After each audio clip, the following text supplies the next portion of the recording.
आज इस बहस में हम पहली महिला सांसद हैं जो ऑपरेशन सिंदूर पर अपना पक्ष रख रही है, ऑपरेशन सिंदूर के फेवर में बोल रही है।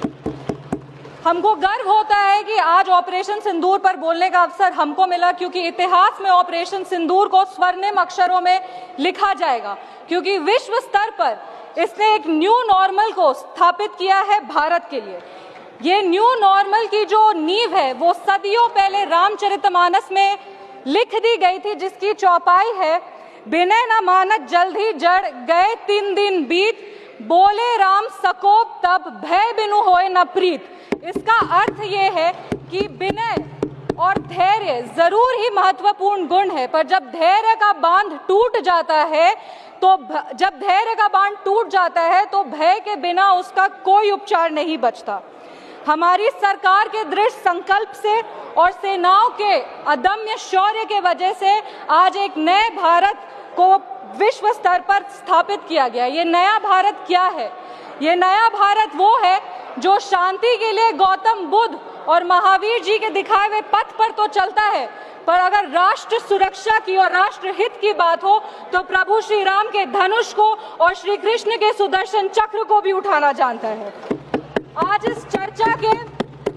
इस चर्चा के 2 भाग हैं। पहला भाग है पहलगाम पर हुआ अटैक और दूसरा ऑपरेशन सिंदूर।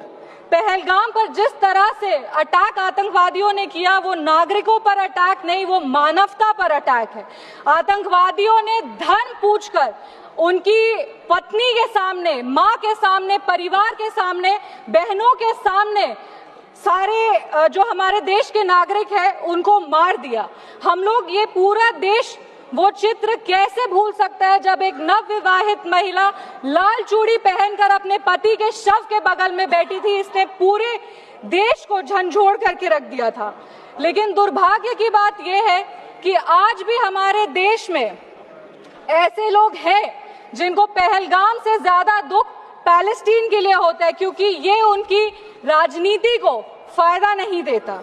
लेकिन जहां राजनीति के लिए कई लोग चुप्पी साध लिए, वहां हमारे यशस्वी प्रधानमंत्री ने राष्ट्र धर्म निभाया और उन्होंने महिलाओं के आंसुओं को ही नहीं पोंछा, पर महिलाओं के स्वाभिमान को और सम्मान को पुनर्स्थापित किया। हम बता देना चाहते हैं कि ये एक नया भारत है और आतंकवादी हमले के बाद ये भारत मोमबत्तियां नहीं जलाता, ये दुश्मनों की चिता को जलाता है। ये शांति चाहता है, पर शांति अपने शर्त पर चाहता है, और अगर अपने शर्त को नहीं पूरा किया जाए तो डिप्लोमेसी से डिस्ट्रक्शन तक का भी रास्ता जानता है।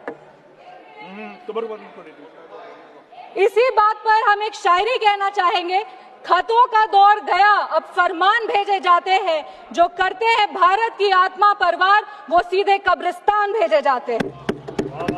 अभी अपने कांग्रेस के साथियों का बात सुन रही थी और वो कह रहे थे कि 1971 में इंदिरा गांधी ने ये किया है, 1971 में इंदिरा गांधी ने वो किया, पर वो कभी भी 1971 का क्रेडिट बिहार के बेटे जगजीवन राम जी को नहीं देते हैं, जो तब के रक्षा मंत्री थे। बांग्लादेश ने उनको 1971 का वॉर हीरो डिक्लेयर किया था और रक्षा मंत्री होने के जंग के बाद भी उन्होंने सैनिकों के रिहैबिलिटेशन के लिए काम किया। लेकिन कांग्रेस पार्टी इसको कभी नहीं रिकॉग्नाइज करेगी, क्योंकि उनको दलित नेतृत्व से समस्या है। वो सिर्फ उनके साथ रहना चाहते हैं जो बाबा साहब के चित्र को अपने पैर पर रखते हैं। अगर हम ऑपरेशन सिंदूर की बात करें तो ये सिर्फ टेरर लॉन्च पैड्स को ध्वस्त नहीं किया, ये पूरी की पूरी तरीके से पाकिस्तान के हौसले को ध्वस्त कर दिया है। लेकिन एक आश्चर्य की बात है मैम, और आश्चर्य की बात यह है कि हमारे दुश्मन देश में एक युवा नेता है और एक युवा नेता हमारे विपक्ष में है। दुश्मन देश का सदन अलग है, हमारे देश का सदन अलग है, वहां के नेता अलग है, यहाँ के नेता अलग है, पर इनका सवाल एक ही है। विपक्ष का सवाल और दुश्मन देश के नेता का सवाल एक कैसे हो सकता है? मैं विपक्ष के साथियों को चुनौती देती हूं कि अपनी राजनीति से ऊपर उठ करके कभी राष्ट्र हित की सोचनी चाहिए। अगर सरहद पर सेना लड़ रही होती है तो उनसे सवाल नहीं पूछे जाते, उनको सलामी दी जाती है। अगर विपक्ष की बात सुबह से सुने जा रहे हैं और उनकी बात को ध्यान से सुने तो वो बार बार कह रहे हैं कि सरकार ने सरेंडर कर दिया, सरकार ने सरेंडर कर दिया। सरेंडर से इनका विशेष लगाव इसीलिए भी है क्योंकि इतिहास गवाह है इन्होंने कितने बार विश्व के सामने भारत का सर झुका दिया है। 1962 में नेहरू जी की दोस्ती की नीति ने हमारे देश के धज्जियां उड़ा दिए थे। 14,500 वर्ग मील जमीन पर कब्जा कर लिया था। अमेरिका के तब के राष्ट्रपति ने कहा था कि भारत हमसे भीख मांगते हुए आया था।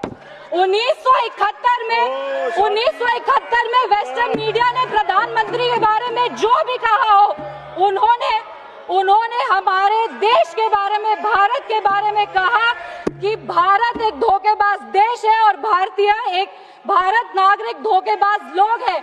ये था भारत का इमेज आपके शासनकाल में।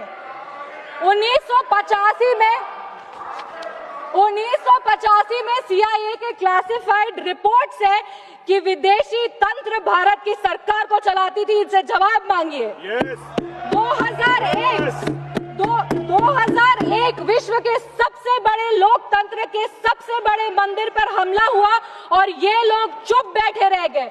2008 मुंबई अटैक, पूरी तरीके से देश को झंझोड़ दिया गया, पर इन्होंने कभी नहीं जवाब दिया। अगर आज आतंकवादियों को जवाब दिया है तो वो हमारे यशस्वी प्रधानमंत्री श्री नरेंद्र मोदी जी की सरकार ने दिया है।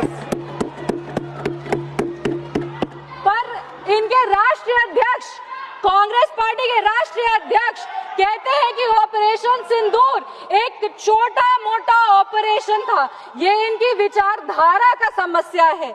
इनको लगता है कि ऑपरेशन सिंदूर एक छोटा मोटा ऑपरेशन था, पर ये इनकी गलती नहीं है। इनकी विचारधारा ये कहती है कि अगर हिंदू धर्म को आगे लेके जाओ, हिंदू धर्म के पक्ष में बोलो तो वो सैफरन टेरराइजेशन है। पर इनकी राजनीति के लिए ये कहते हैं आतंकवादियों का कोई धर्म नहीं होता।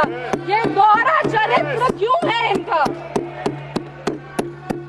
आतंकवादियों ने हमारे नागरिकों को धर्म पूछकर मार दिया। हम उनको कहना चाहते हैं कि जिस सनातन को मुगल की तलवार नहीं खत्म कर पाई, जिस सनातन को अंग्रेज की तोप नहीं खत्म कर पाई, उस सनातन को इनकी छोटी मोटी राजनीति क्या खत्म करेगी? आतंकवादियों ने जब हमारे भाई लोग को मारा तो उनको मारने के पहले बोला कलमा पढ़ के सुनाओ। उन नागरिक की बहन होने के नाते, इस देश की बेटी होने के नाते हम उनको महाभारत सुनाना चाहते हैं। महाभारत सत्य और धर्म की लड़ाई जरूर है, लेकिन महाभारत द्रौपदी के प्रतिशोध का भी प्रतीक है। द्रौपदी का बदला महाभारत है और हमारी संस्कृति में है। अगर नारी सम्मान में त्रुटि होगी तो फिर से महाभारत रचा जाएगा। और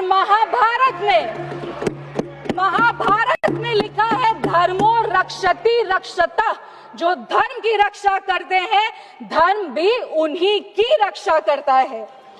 विशेष रूप से हम धन्यवाद देंगे हमारे यशस्वी प्रधानमंत्री श्री नरेंद्र मोदी जी का, जिन्होंने ऑपरेशन सिंदूर का नाम ऑपरेशन सिंदूर रखकर पूरी दुनिया को बता दिया है कि एक चुटकी सिंदूर की कीमत क्या होती है।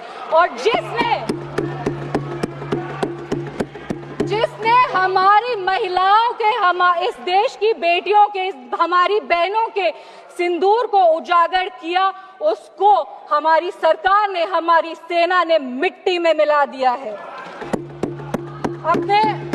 अपने वाणी को विराम देने के पहले बस एक पंक्ति पढ़ेंगे। अगर उसूल पर आए तो टकराना जरूरी है, अगर जिंदा हो तो जिंदा नजर आना जरूरी है। भारत एक जिंदा देश है, उसकी रगों में अखंडता का और एकता का खून दौड़ रहा है। और जब जब भारत की अखंडता पे और एकता पर प्रहार होगा, भारत एकजुट होकर के मुंह तोड़ जवाब देगा। जय हिंद, जय बिहार, भारत माता की जय।